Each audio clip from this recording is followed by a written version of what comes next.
Hi friends, అస్సలాము అలైకుమ్. Welcome back to my YouTube channel. Today special recipe basmati రైస్తో పచ్చి మామిడికాయ పులిహోర. ఈ రెసిపీకి కావాల్సిన పదార్థాలు తయారు చేసుకునే విధానం. 2 గ్లాసులు బాస్మతి రైస్ని శుభ్రంగా కడుక్కొని అరగంట నానబెట్టుకున్న తర్వాత వండుకోండి. నేనైతే బాస్మతి రైస్తో చేస్తున్నాను, మీరు నార్మల్ రైస్తో కూడా చేసుకోవచ్చు. వీడియోని స్కిప్ చేయకుండా పూర్తిగా చూడండి. 2 గ్లాసులు బాస్మతి రైస్కి 1 కప్ మామిడికాయ తురుము, 2 ఎండుమిర్చిని తెంపుకొని పెట్టుకోండి. శనగపప్పు 1.5 టేబుల్ స్పూన్, మినప్పప్పు 1.5 టేబుల్ స్పూన్, ఆవాలు 1 టేబుల్ స్పూన్, జీరా 1 టేబుల్ స్పూన్, ఇంచంత అల్లం తీసుకొని సన్నగా ఈ విధంగా కట్ చేసుకొని పెట్టుకోండి. కొంచెం కరివేపాకు, 7 నుంచి 8 వరకు పచ్చిమిరపకాయలు తీసుకొని ఈ విధంగా కట్ చేసుకొని పెట్టుకోండి. కొంచెం ఇంగువ, అరకప్ పల్లీలు, జీడిపప్పు 50 గ్రాములు.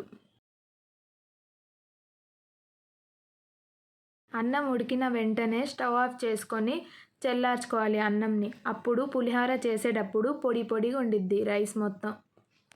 వీడియోలో చూపించిన విధంగా చేసుకోండి. అన్నం చల్లారిపోయే లోపల స్టవ్ ఆన్ చేసుకొని ఒక ప్యాన్ పెట్టుకోండి.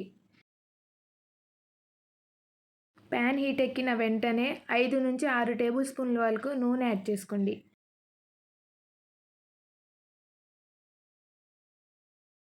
నూనె బాగా హీట్ ఎక్కాలి. నూనె బాగా హీట్ ఎక్కిన తర్వాత పల్లీలు యాడ్ చేసుకోండి.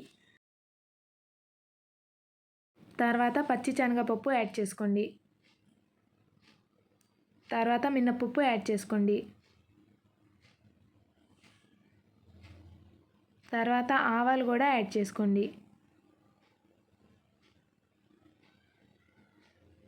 తర్వాత జీరా కూడా యాడ్ చేసుకోండి.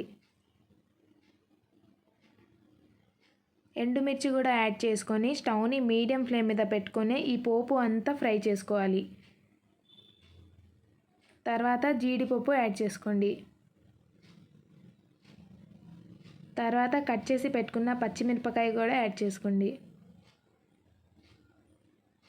ఇవన్నీ యాడ్ చేసుకున్న తర్వాత మిక్స్ చేసుకుంటూనే ఫ్రై చేసుకోవాలి. మీరు కనుక హై ఫ్లేమ్ మీద ఫ్రై చేస్తే లోపల మొత్తం పచ్చిగా ఉండిద్ది, అంత క్రిస్పీగా ఉండవు పల్లీలు, జీడిపప్పు, ఈ పోపు దినుసులన్నీ.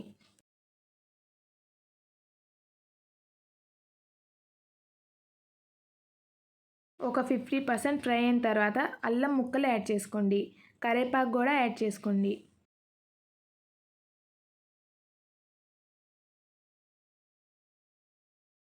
మొత్తం మిక్స్ చేసుకొని ఫ్రై చేసుకోండి. కరివేపాకు కొంచెం క్రిస్పీగా అయిన తర్వాత పసుపు యాడ్ చేసుకోండి. తగినంత పసుపు యాడ్ చేసుకోండి.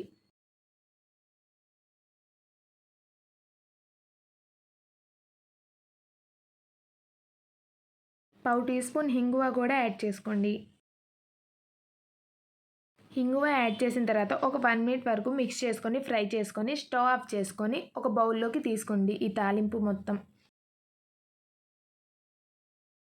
తర్వాత స్టవ్ ఆన్ చేసుకొని ఆ ప్యానే పెట్టుకొని అందులో మామిడికాయ తురుము యాడ్ చేసుకోండి. స్టవ్ని మీడియం ఫ్లేమ్ మీద పెట్టుకొని తగినంత ఉప్పు యాడ్ చేసుకొని మిక్స్ చేసుకుంటూ ఒక 2 మినిట్స్ వరకు మామిడికాయలో ఉన్న పచ్చి వాసన పోయేంత వరకు ఫ్రై చేసుకోండి.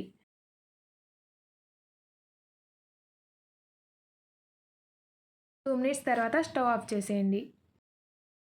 తర్వాత ఇందాక చల్లార్చుకున్న అన్నంలో ఫస్ట్ పోపు యాడ్ చేసుకోండి. చూసారా, అన్నం చల్లార్చుకోవడం వల్ల ఎంత పొడి పొడిగా ఉందో రైస్ మొత్తం. పోపు యాడ్ చేసుకొని మొత్తం మిక్స్ అయినట్టు మిక్స్ చేసుకోండి. నేనైతే స్పూన్తో మిక్స్ చేస్తున్నాను, మీకు చేత్తో ఈజీ అనిపిస్తే చేత్తోనే మిక్స్ చేసుకోండి.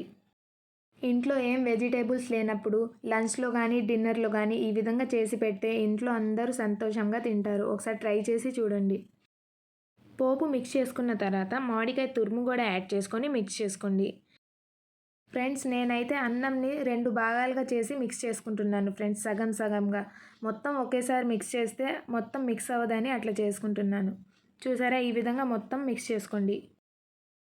సర్వింగ్ ప్లేట్లోకి సర్వ్ చేసుకుంటే కమ్మ కమ్మగా పుల్ల పుల్లగా మామిడికాయ పులిహోర రెడీ.